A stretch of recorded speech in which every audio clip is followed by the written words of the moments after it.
an agility instructor who does unique and specialty type offshoots of traditional agility. And one of the things that she does a lot of is problem solving, and problem solving via looking at the dog's underlying emotional state and how the underlying emotional state is giving you the information you need how to solve problems. And the mark bucket is just one way or one tool to do this. But if you have this tool, by the time they get to agility, it makes everybody's life much easier. You know, one of the big challenges of teaching advanced classes is when students come in and they don't have basic foundation skills. So then you have to spend time teaching foundation skills, which is not really why they're there. So anyhow, this is Deb. Another fun fact is Deb is a world-renowned artist, and she has amazingly cool stuff. If you ever go check it out, really interesting, really unique. It is. Did you check it out? Yeah. Cool stuff. Yep. Yeah, really fun. I can see how your mind works.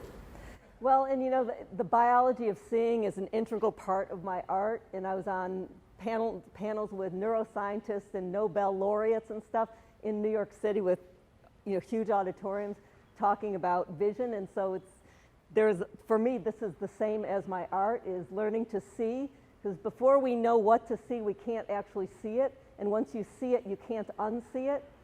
And there's no limit to how much you can see in your dog. So we only can see what we know so far, and there's no limit to how much more. So I'm not saying I'm the end all of this is everything there is to see. This is what I can see today, which is more than I could see a year ago and the year before, et cetera. So, and I think the funnest thing that happened in the Sunday session is how clear, how easy it is to actually see when we know what we're looking for, and how the dogs are giving us everything they need to communicate to us so that we can respond to the dog in front of us, and learning happens easy and all that.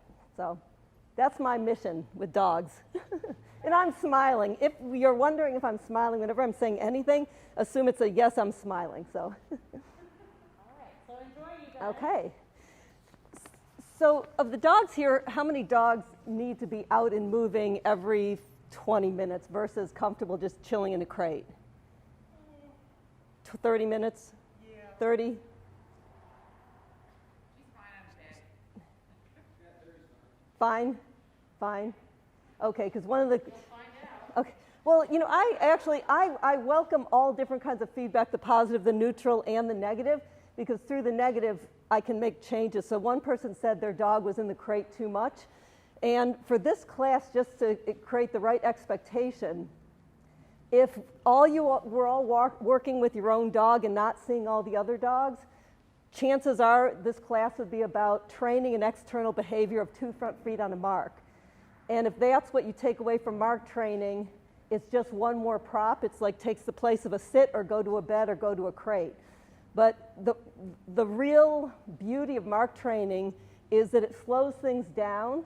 So your dog has something to do, which is front feet on the mark is something your dog is doing so that you can begin to see and respond to things that are happening. They're usually happening so fast that you miss them and you get sucked into training the external behavior. So, but if at any point, I have, can you hear me?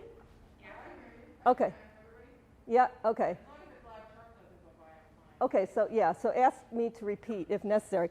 So instead of talking, I'm going to assume these points are going to come up as dog's demo, and if I don't hit on them, I will bring them up later, because there are some things that aren't in the mark training course, and the reason they're not in there is this is an evolution for me. I've had insights based on working with people and dogs in mark training since that course was finalized 3 months ago. And that course isn't the same course I offered 3 months prior to that because I had insights. So this is an evolving thing, and the more I see and work with people and dogs, the more I actually learn and the better I can describe to you all the benefits of mark training. So I'm going to try doing this a spontaneous, different way.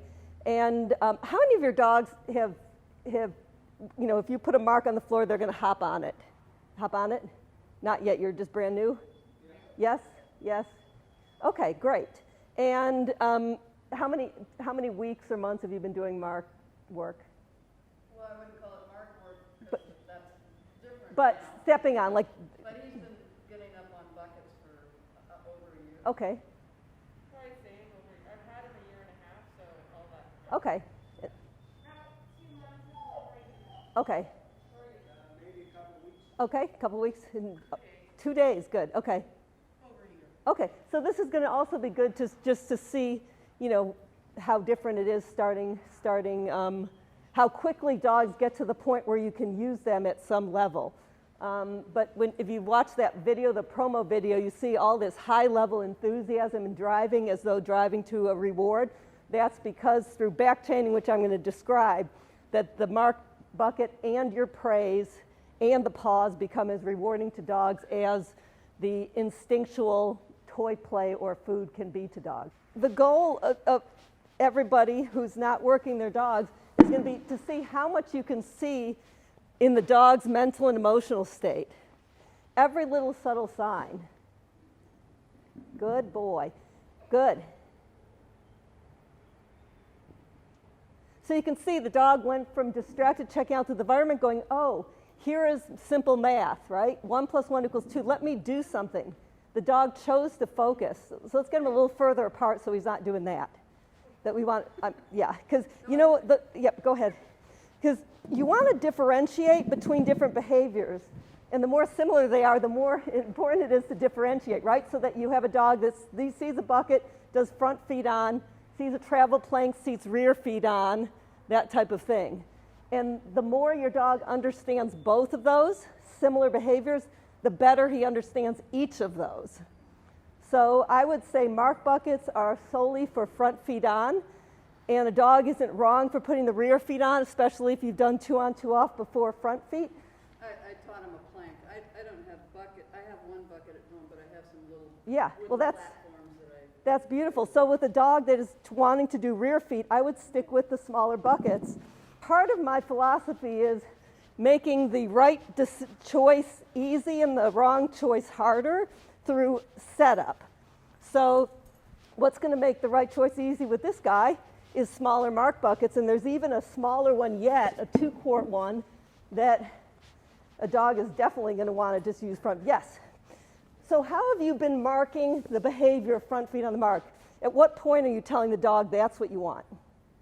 when I see both on. Yep, so the second foot on is critical in terms of clarity. So you don't have a dog that just starts putting 1 foot on and then maybe the second one comes. And again, it's such a simple behavior that we can get really crisp about our training and our timing, which gives the dog clarity. And by watching so carefully what the dog is doing, the dog feels our gaze and our connection and returns that connection. They actually feel that we are connected to them.